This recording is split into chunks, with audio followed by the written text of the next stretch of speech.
So Dragon Ball Xenoverse 2 has been out for a very long time. The game originally came out back in 2017, and here we are now, like 5 years or 6 years later into 2023, where Dragon Ball Xenoverse 2 is still getting updates and the game is still going out strong.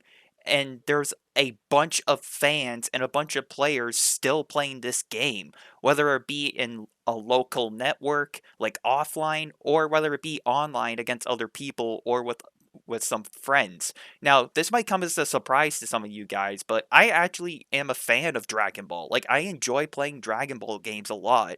The Dragon Ball games that I actually played the most that really got me into the series again was Dragon Ball Fighters, and then I kind of transitioned over to Xenoverse 2 for a little bit. I mean, I still play Dragon Ball Fighters a lot, but I played Xenoverse 2 on my Switch, and I surprisingly enjoy it a lot, and you're seeing gameplay of Dragon Ball Xenoverse 2 on my PlayStation is what you're seeing right now, but I definitely started a new playthrough for my PlayStation because I want to try to get back into Xenoverse 2, maybe even get some gameplay footage of how awesome this game is, especially because there's just so much you can do with this game. Especially because you can have, like, what? You can build your own character, you can make your own character like a Super Saiyan. You can make your own character like part of the Frieza race, a Majin character, an Earthling. I mean, you can also make different abilities for your characters. Like you can have a Frieza race character have Final Flash, or you could have a Majin Buu character do Kamehameha and all these other abilities. Like the amount of customization you can do in this game, it's still mind blowing to this day. Like I am still surprised that a game like this on this scale is still going strong, especially because there's still a bunch of players that are still loyal to this franchise and they're still loyal to Xenoverse 2, and there's a lot of people that still enjoy playing this game and making content on this game. It's just amazing to see. And the developers of this game, I would argue to say, have done a fantastic job. And I will give credit where credit's due.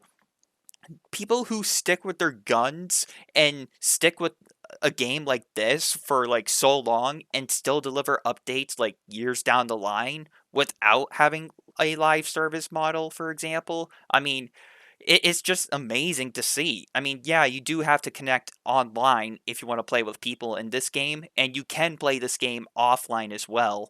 I mean, I do play this on my Nintendo Switch, and I do play it with my offline single player profile, and you can play the game offline, which is actually pretty cool. But other than that, like people who want to play this game competitively or people who want to play this game online against other people, I mean, you can still do that, but it's just the way that they made it is like it's pretty awesome. But I will say the one thing I don't like about Dragon Ball games, and this has just been from my personal experience, whether I play Dragon Ball as my phone goes off, whether I play Dragon Ball Fighters, whether I play Xenoverse 2, whether it's on my Switch, PlayStation, Xbox, whatever. I don't know what it is, but it just seems like the servers just don't really hold up that well. Now, again, I don't know how it is for other people. It might be better, it might be worse, but I don't know what it is. But the servers for Dragon Ball, like Dragon Ball Xenoverse or Dragon Ball Fighters, it just seems like they get the short end of the stick when it comes to online play. Because I definitely encountered multiple connection issues when I played this game online, whether it be in Dragon Ball Fighters or Xenoverse. And I don't know if it's a server issue. I don't know if it's something with my internet. I don't know, but that's just like my only complaint. But other than that, I just play this game like offline and local play like 99% of the time, and I still have a lot of fun playing this game. Like I genuinely do have a lot of fun playing this game. I beat the game 7 times on my Nintendo Switch, and I have like 7 different characters, and I do have at least one of each character from each race. And I will say the play styles for each character do actually have a bit of an effect. Earthling characters definitely are the supreme character, it seems like, in this game. Like just because of their, like, I think their basic attacks and everything. I don't know what it is, but the Earthling race in this game just definitely seems like the best race to go with. But I personally went with the Super Saiyan race just because I want to have a bit more key power. But I will say, experimenting with all these other characters as well is definitely another thing that I do enjoy. Even though the Frieza race is definitely, in my opinion, I don't know what it is, but doesn't really seem that well. But I will say it is pretty awesome to play as someone from the Freezer race, but I don't know what it is, but it just doesn't seem as beneficial. I mean, the Namekian race, I mean, I don't want to say they're better, but I will say they just feel just as underwhelming as the Freezer race. Again, I think playing as a Namekian and a Freezer race character is awesome, but I feel like they could be slightly better. I do mostly play as either an Earthling or a Super Saiyan, like 50% of the time. Don't get me wrong, it's still fun to experiment with these characters and these race characters and all, and that's what I like to do. I mean, there's so much you can still do and you can still experiment and have different builds. Like you can have an all key build for your character, or you can focus on just pure stamina and no key. Whatever. I mean, there's still a bunch of ways that you can play this game. You can just have an all Earthling character and have no key energy, and you could just have a bunch of stamina and do like kung fu attacks or like just martial arts attack, or you could have a Super Saiyan that's all key build and he's only a key based character that just shoots like consecutive energy blast or final flash, for example, and he can throw destructo discs and all that stuff. But I will say this. I mean, Dragon Ball Xenoverse 2, it definitely just seems like it's getting overshadowed just by all these other games coming out. I mean, I know Tears of the Kingdom is definitely taking up the spotlight, but I will say Dragon Ball Xenoverse 2 coming back to this game, it definitely does still hold up as it did back in 2017.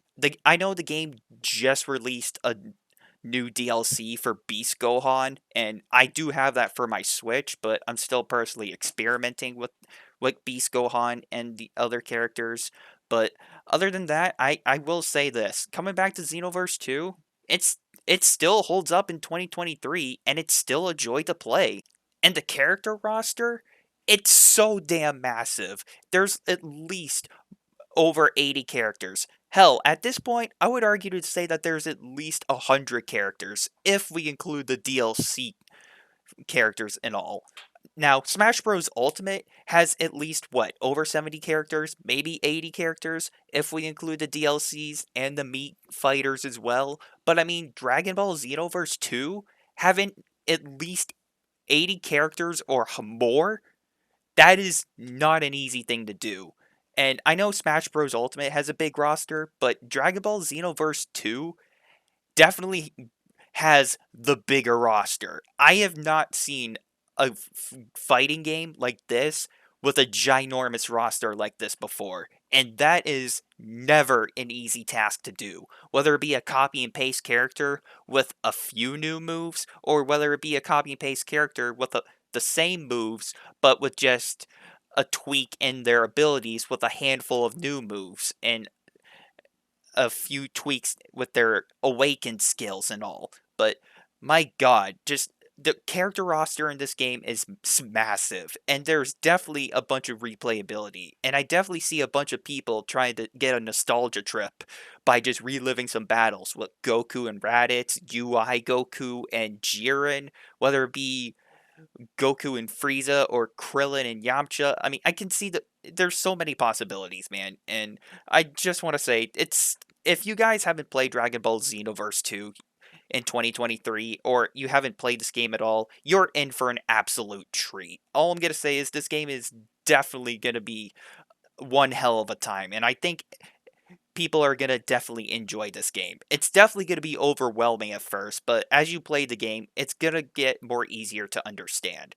I don't know if you guys want me to do an honest review on Dragon Ball Xenoverse 2, or I don't know if you want me to showcase more gameplay here on the channel for Xenoverse 2, but if you guys want, just let me know in the comments below. I'll definitely do more gameplay of Dragon Ball. If you really want me to do that on the channel, I'll be glad to do that. Just let me know in the comments below, but all I'm going to say is you guys are in for an absolute treat if you want to play Xenoverse 2.